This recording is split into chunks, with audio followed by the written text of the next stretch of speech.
Today, what I'm going to be speaking about is how to choose a broker. Bear in mind that this video is the shortened version of my longer video on how to choose a broker. So for those of you who just want a quick take on how to choose a broker, this video is for you. So if you just started investing, one of the most important things for you to do is to actually choose the platform that you want to invest in. Now, there's a lot of brokers in the market. You might be thinking, should I use my bank? Because of course, FNB, Standard Bank, they all have their own investments platforms. You might be thinking, should I use something like Easy Equities? Or should I use something that's global, like maybe eToro, Interactive Brokers, or Trading 212? Now, one of the things that's most important when choosing a broker is you have to set a criteria for yourself. Don't just listen to what YouTubers or social media people say. You want to actually choose something that works for you. So I'm just going to quickly check on my notes here. That's where I make sure that I give you guys the best value that there is.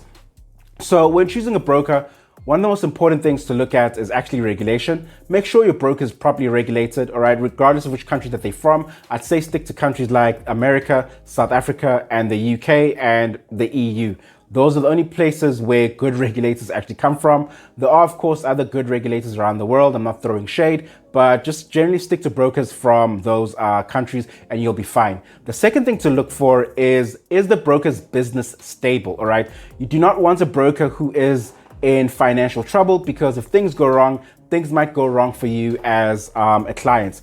Generally though, of course, by regulation, your account, your money, your investments will be kept separate from the broker's own business. But sometimes things can go wrong. So make sure you choose a broker who's financially stable and has a long-term brand, one that's at least older than 4 years or 5 years, right? So that's something for you to look at.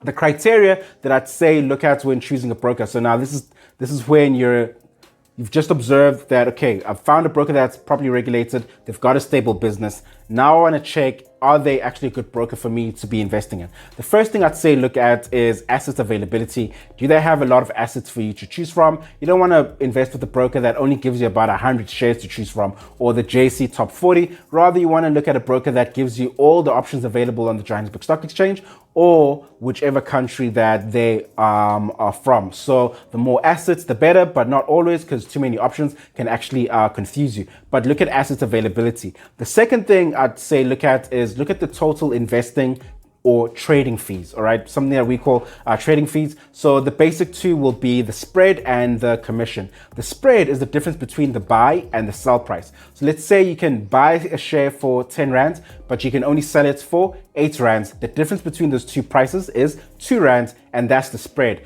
Every time you buy or sell, you pay that price plus a commission as well. Commissions are charged either as a percentage form or as a monetary value, like maybe 10 Rands or 50 Rands or $1 or $2, whichever it is from the broker that you're looking at. Look at the total cost to actually trade. That's where you can assess the gains that you might reach. So going back to our 10 Rand, 8 Rand example, if you buy a stock for 10 Rands, but you can only sell it for 8 Rands. In order for you to actually make money from that trade, you actually have to wait for the price to go above 10 Rands, all right? So that's something you want to look at. And so fees like spread can actually affect your profits and can actually affect your income from your investing. So you want to make sure that the spreads are tight, but understand that spreads sometimes widen, sometimes get tighter based on market liquidity, which is basically how many people are there trading and investing in that particular stock at that particular time. So you just want to make sure you look at the fees. That's where you know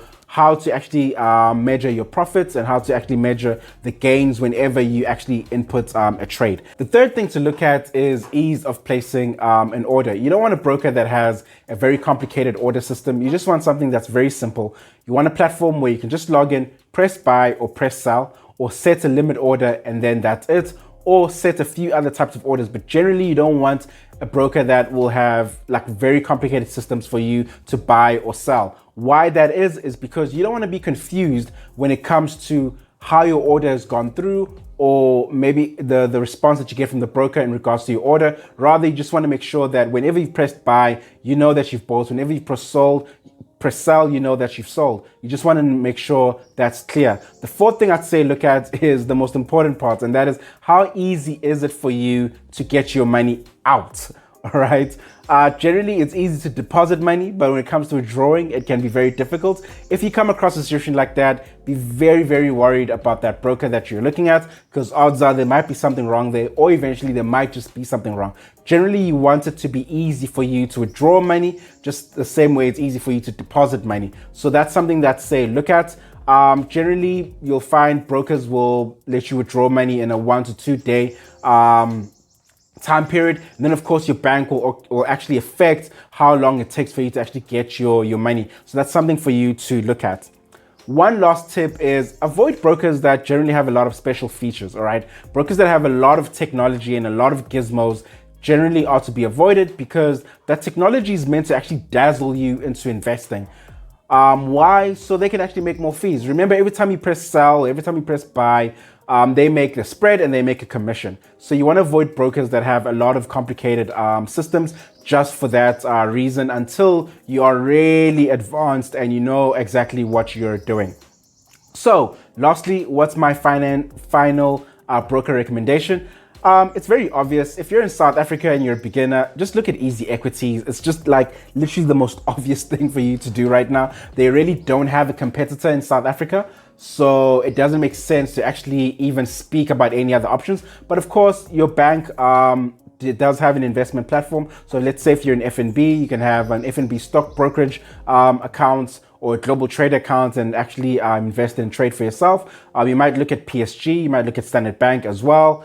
There's plenty of other platforms, maybe like ShareNet, that you can look at, but it's like a really obvious thing. Just go to Easy Equities if you want to invest in local shares. That'll just make your life easier. For global shares, on the other hand, I'd say look at Trading 212, well regulated in the EU and in the UK. For people who want to try something a little bit more advanced, I'd say definitely look at Interactive Brokers. So that's it. Just to summarize for you, look at regulation. Is the business of the broker stable? Then make sure the broker has a good asset availability, the total trading fees that are there make sense to you, and the ease of actually placing an order, the ability to buy and sell is actually easy. And of course, most importantly, it is easy for you to withdraw your money. And then of course, avoid brokers that have too many special features. I'm Omega, and this is Money Mondays. Don't forget to subscribe and follow regardless of where you're watching this, and see you next time. Bye.